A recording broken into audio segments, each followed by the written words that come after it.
할렐루야. 8월 23일 짱목과 말씀 수다입니다. 화요일입니다. 오늘 우리에게 주신 하나님의 말씀은 여호수아 10장 6절부터 15절의 내용의 말씀입니다. 하나님 말씀 보시겠습니다.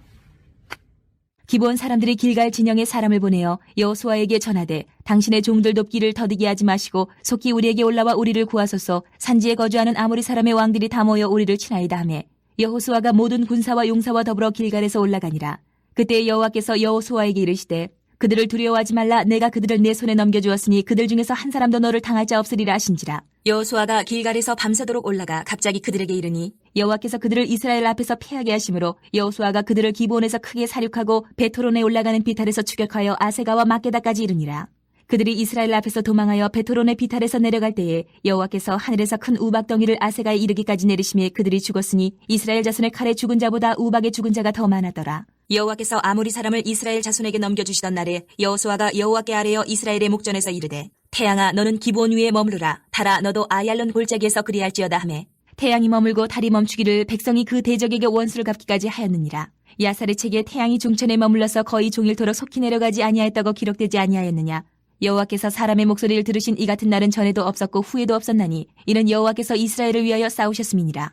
여호수아가 온 이스라엘과 더불어 길갈 진영으로 돌아왔더라. 우리는 이스라엘 백성들이 여호수아를 중심으로 마침내 가나안에 들어가는 이야기를 말씀을 통해서 쭉 지금 보고 있어요. 그랬을 때에 여러 반응들이 그곳에 있던 사람들이 나오게 됩니다.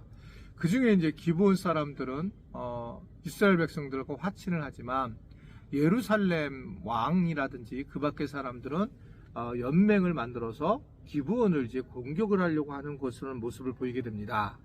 그래서 오늘 6절에 보면 이제 기브아 사람들이 길갈 지역에서 이 여호수아 일행들이 있었어요. 그러면서 이제 그곳에 어떻게 생각하면 사람을 보내가지고 우리를 도와달라라고 하면서 아모리 사람들 왕들이 다 모여서 우리를 치려고 한다. 그렇게 이제 이야기를 하면서 도움을 요청하게 됩니다. 그러자 길갈에서 이제 밤새도록 올라가서 결국 이 싸움을 하게 되었고 이 싸움을 하는데 엄청난 그런 승리를 하게 되고 14절에 보면 여호와께서 사람의 목소리를 들으신 이 같은 날은 전에도 없었고 후에도 없었나니 이는 여호와께서 이스라엘을 위하여 싸우셨음이니라 해서 아주 그냥 대승을 하는 그런 장면이 나옵니다. 결국 우리가 여기서 알 수 있는 것은 기브온 사람들의 요청에 의해 여호수아가 이제 반응을 한다라고 하는 겁니다. 여러분 우리가 이번에 이 러시아가 우크라이나를 침공하는 과정에 있어서 우리는 이제 무조건 러시아가 문제가 있다라고 보게 되고 있고 사실이지만 따지고 보면 러시아가 그냥 무지막하게 한 것은 아니라는 걸 우리는 알 수 있어요. 왜냐하면 사람은 어떤 일을 하게 되면 거기에 대한 가지고 있는 가치가 있어야 돼요. 그냥 공격할 수가 없습니다. 우리가 땅이 필요하니까 그게 아니라 나름 자기들이 결정한 그런 부분들이 있을 거예요. 물론 제가 여기서 설명할 마음이 없지만 왜냐면 다른 생명이 훨씬 더 고결한데 그런 논리를 가지고 있다라고 하는 겁니다. 그러니까 사실은 이 논리가 매우 중요해요. 자, 여호수아와 일행들이 가나안 땅을 들어가는데 논리가 없어요. 이들과 싸울 논리가.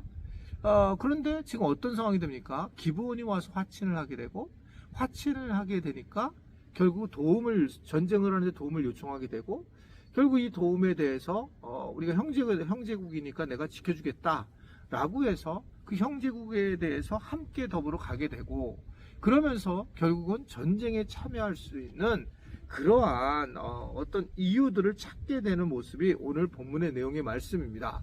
그러면서 이제 하나님의 나라가 전해지는 그런 모습들을 결국 이 가나안 땅을 점령하게 되는 그런 모습들을 가지는 것이 오늘 본문의 내용의 말씀입니다. 참 놀랍죠. 결국은 한꺼번에 하나님께서 여호수아와 이스라엘 백성들에게 해결해 주신다는 거죠. 결국은 선한 행동을 하는 것뿐만 아니라 자기 연합군을 도와주는 것뿐만 아니라 실제로 이제 결국은 가나안을 점령해야 되는데 그 그 점령에 대한 모든 부분도 해결해 주려고 주시는 하나님의 은혜를 경험하는 거예요. 이제 가만히 제가 이 목회를 갖다가 이제 23년째 이제 우리 교회를 하고 있잖아요. 많으면 많고 적으면 적은데 많죠. 사실은 굉장히 많은데 긴데, 그런데 이제 이렇게 하면서 계속 느끼는 부분은 바로 비슷비슷해요. 어떨 때는 너무 교회가 어려운 일을 겪을 때는 정말 목회를 내려놓고 싶었다가 사실 이렇게 돌이켜 딱 보게 되면 하나님께서 다양한 방식으로 한꺼번에 모든 문제를 해결해 주시는 그런 모습들을 개인적으로 보게 됩니다. 이것은 제 입장에서 그래요. 어떻든 제 입장에서는 너무너무 힘들었는데 이러한 부분들이 다 해결이 되면서 정리가 되는 겁니다. 그러면서 교회가 다시 안정을 찾는 그런 모습들을 때로 제 스스로가 느끼게 돼요. 나 혼자서 해결할 수 있는 문제가 아닌데 그렇게 해결이 될 때가 굉장히 많이 있습니다. 그러니까 많은 분들이 이제 그런 얘기를 저한테 했잖아요. 왜 우리 교회는 떠날 때, 교회를 떠나게 되면 목사님은 붙잡지 않는가? 제가 여기서 아마 말씀드려서 얘기했을 거예요. 붙잡는다고요. 붙잡고, 당연히 담임 목사가 안 붙잡는 사람이 어디 있겠습니까? 그런데 잘 한번 생각해 보세요. 떠나는 분들은 떠나는 분에 대한 논리가 있어요. 그 논리가 있어야 돼요. 목사님이 나 붙잡았는데 나 나갔어. 나갈 거야. 이렇게 얘기할 수 있는 사람은 한 명도 없습니다. 당연하잖아요. 그러니까 그건 주가 되지 않아요. 그러니까 나가려고 하는 분들은 반드시 나가게 돼 있더라 라고 하는 거죠. 그러니까 저는 그래서 교회에서 영원히 같이 저랑 신앙생활하는 것이 너무 행복하죠. 그러면 저는 너무나 감사하죠. 그러나 우리 교회하고 안 맞을 수도 있다는 걸 저는 분명히 생각합니다. 그래서 저랑 또 성향이 안 맞을 수도 있기도 하고, 그랬을 때는 하나님을 떠나지 않고 다른 교회에 가서 신앙생활을 한다라고 할 때에는 정말 그것이 꼭 나쁜 건가, 우리 교회를 떠나면 그 잘못된 건가, 저는 그렇게 교회에 대해서 가르친 적이 없어요.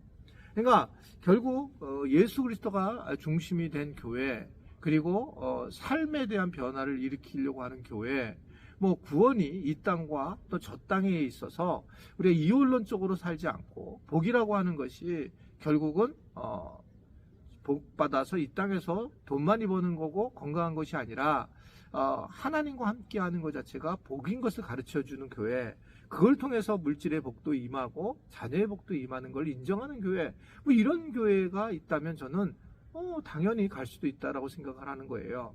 근데 이런저런 경험을 하다가 제가 아무리 잡아도 안 된다는 걸 알게 됐고, 또 그래서 이제 결국은 그냥 잡지만 그래도 떠날 수 있다라는 것을 늘 생각하면서 살아갔어요.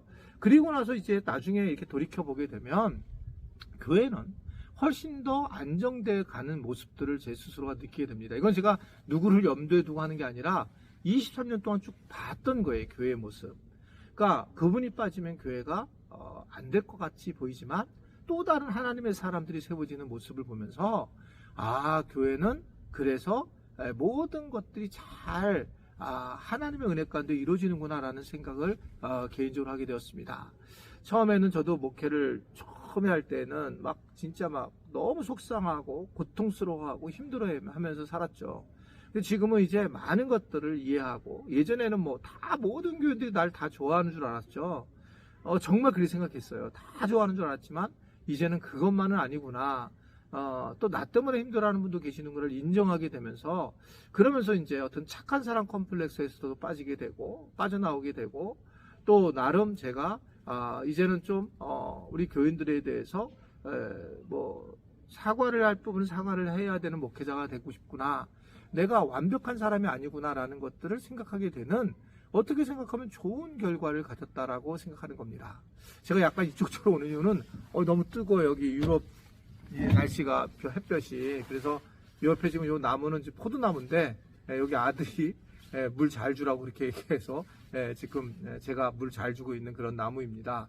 어떻든 그래서 저는 나중에 봤더니 이러한 수많은 일들이 한꺼번에 해결이 된다는 거죠. 여호수아처럼 어떤 신의와 원칙이 다 해결이 되면서 그래서 승리하게 되는데 전혀 이렇게 좀 어려움이 없는, 하나님께서 잘 만들어 주시는 상황이 되는 것을 보이게 됩니다.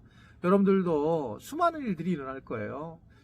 살면서 억울한 일도 일어나고 모함받는 일도 일어나고 그럴 텐데 그때마다 나중에 하나님께서 합력하여 선을 이루시고 한꺼번에 크게 승리케 하고 또 한꺼번에 모든 문제를 해결해 주신다는 사실을 분명히 아셨으면 좋겠어요. 지금 속상하지만 그러나 나중에는 결국 하나님이 일하신다라는 것을 기억하고 곳곳에서 하나님의 백성들로 승리하는 그런 삶이 될 수 있게 되기를 간절히 바랍니다. 기도하겠습니다. 하나님 아버지, 오늘도 말씀을 따라서 우리가 말씀을 보게 되었는데 이 여호수아가 행한 수많은 일들이 하나님이 개입하신 것처럼 우리 교회나 또 우리 각각 개인에게도 하나님께서 개입하셔서 하나님이 고난을 주셨지만 잘 이겨낼 때에 많은 문제가 해결이 된다는 것을 알고 위로를 받고 승리자로 세워지도록 도와주옵소서. 예수님의 이름으로 기도드리옵나이다. 아멘.